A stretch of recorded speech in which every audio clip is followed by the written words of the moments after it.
Hello students, मैं बहादुर शर्मा अपने YouTube channel बहादुर Sharma mathematics classes में आपका हार्दिक अभिनंदन करता हूं। छात्रों, इस वीडियो में हम चैप्टर 5.2 के कुछ महत्वपूर्ण सवालों को हल करेंगे। क्वेश्चन नंबर 7 है, क्रेमर नियम की सहायता से समीकरण निकाय को हल कीजिए। समीकरण दिए हुए हैं 2x + 3y = 9 और 3x - 2y = 7। दो समीकरण दिए गए हैं, इनको हम क्रेमर नियम की सहायता से अर्थात सारणिक की सहायता से इनको हल करेंगे। तो सबसे पहले आपको डेल डेल बराबर देखेंगे तो 2 3 3 - 2। डेल का मतलब होता है x और y के गुणांकों से बना हुआ सारणिक। इसका मान जैसे ही आप निकालेंगे तो इसका मान आपको प्राप्त होगा -4 - 9 = -13। इसी प्रकार डेल वन का जैसे ही हम मान देखेंगे तो सबसे पहले हम क्या करेंगे, x के गुणांकों को छोड़ेंगे, उसके स्थान पर अचर पदों को यानी लेंगे 9 7 और फिर y के गुणांक 3 - 2। हल करेंगे तो -18 और -21 बराबर -39। अब जैसे आपको चाहिए डेल टू सारणिक जो बनाएंगे तो डेल टू में हम क्या करेंगे, y के गुणांकों को छोड़ेंगे और y के गुणांकों के स्थान पर अचर पदों को लेंगे। तो यहाँ पर प्राप्त होगा 2 3 और 9 7। इस प्रकार डेल टू का मान प्राप्त होगा 14 - 27 बराबर -13। अब आप देखेंगे क्रेमर नियम से हमने आपको बताया था x बराबर डेल वन बटे डेल। तो डेल वन का मान है -39, डेल का मान है -13, तो बराबर प्राप्त होगा 3। तो x का मान होगा 3। इसी प्रकार y बराबर होता है डेल टू बटे डेल का मतलब है -13 बटे -13 बराबर आपको प्राप्त होगा 1। तो ये रहा आपका क्रेमर नियम की सहायता से किसी दिए गए समीकरण निकाय को हल करना। अब देखेंगे अगला क्वेश्चन नंबर 8 है, सिद्ध कीजिए कि दिए गए समीकरण निकाय के हल यानी समीकरण निकाय के हल असंगत है ये देखने हैं। तो सबसे पहले हम डेल का मान देखेंगे तो डेल बराबर x का गुणांक 1 y का 6 z का गुणांक इसमें है नहीं तो 0। इसी प्रकार 3 20 - 6 x का गुणांक इसमें है नहीं तो 0 6 - 18। ये अगर इसका डेल का मान जैसे ही आप ज्ञात करेंगे हल करके तो इस डेल का मान आएगा आपके पास 1 × -360 + 36 -6 × -54 -0 +0 बराबर आपको प्राप्त होगा -324 और +324 बराबर 0। इसी प्रकार डेल वन का मान देखेंगे। डेल वन के लिए आप क्या करेंगे, x के गुणांक छोड़ेंगे और x के गुणांक के स्थान पर अचर पद लेंगे। यदि अचर पद इधर होंगे तो -11 -3 -1, तो -11 -3 -1। y के गुणांक देखें तो 6 20, इसमें y का गुणांक है नहीं, मतलब y का गुणांक कितना है 6। अब z के गुणांक लेंगे तो इसमें z का गुणांक है नहीं 0 -6 और -18 ये प्राप्त हुआ। अगर इसी प्रकार इसका मान ज्ञात करेंगे, इसका मान आप ज्ञात कर सकते हैं, मैं आपको डायरेक्टली बता रहा हूं 3276 कितना प्राप्त होगा 3200। अब डेल टू का मान देखेंगे। इसी प्रकार डेल टू 1 -11 0 3 -3 -6 0 -1 और -18। यानी डेल टू में आप क्या करेंगे, y के गुणांक छोड़ेंगे और y के गुणांकों के स्थान पर अचर पदों को लेंगे।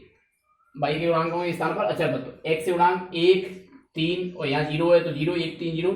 y के गुणांक छोड़ेंगे तो अचर पद -11 -3 -1, इन अचर पदों को उधर ले जाएंगे तो ये प्राप्त होंगे। z के गुणांक देखें, इसमें z का गुणांक 0, इसमें -6 और इसमें -18, 0 -6 -18। इसका मान जो आपको प्राप्त होगा माइनस 540 ये प्राप्त होगा। इसी प्रकार डेल 3 का मान देखेंगे तो आपको जो डेल 3 प्राप्त होगा, डेल 3 कितना होगा देखें, 1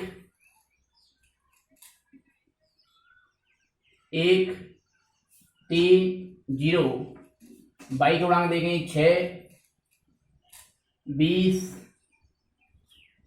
6 20, इसमें बाई का गुणांक 6। अब देखें -11 -3 और -1 ये प्राप्त होगा।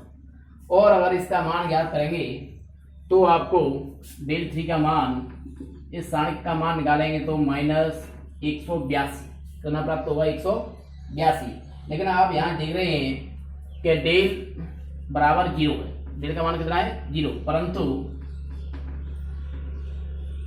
परंतु del 1 comma del 2 comma del 3 is not equal to 0।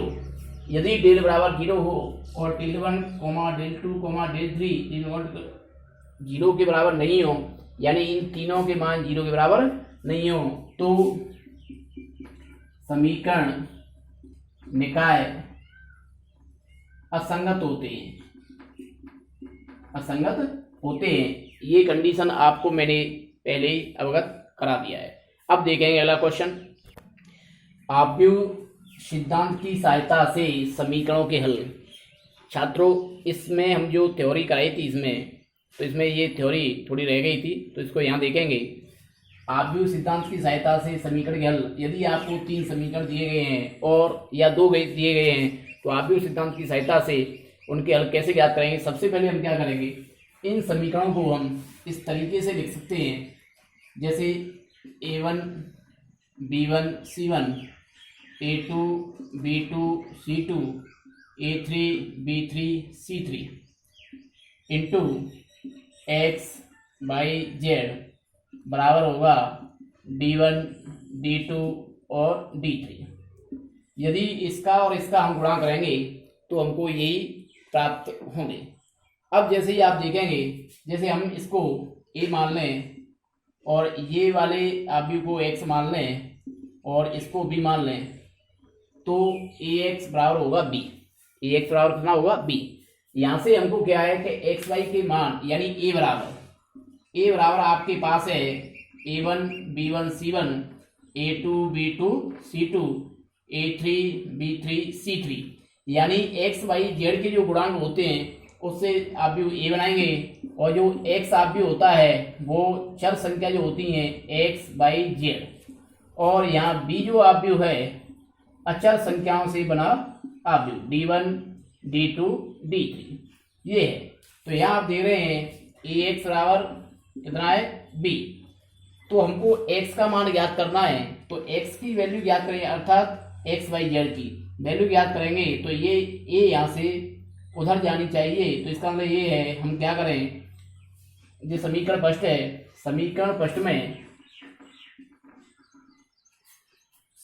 First में ए इनवर्स का पूर्व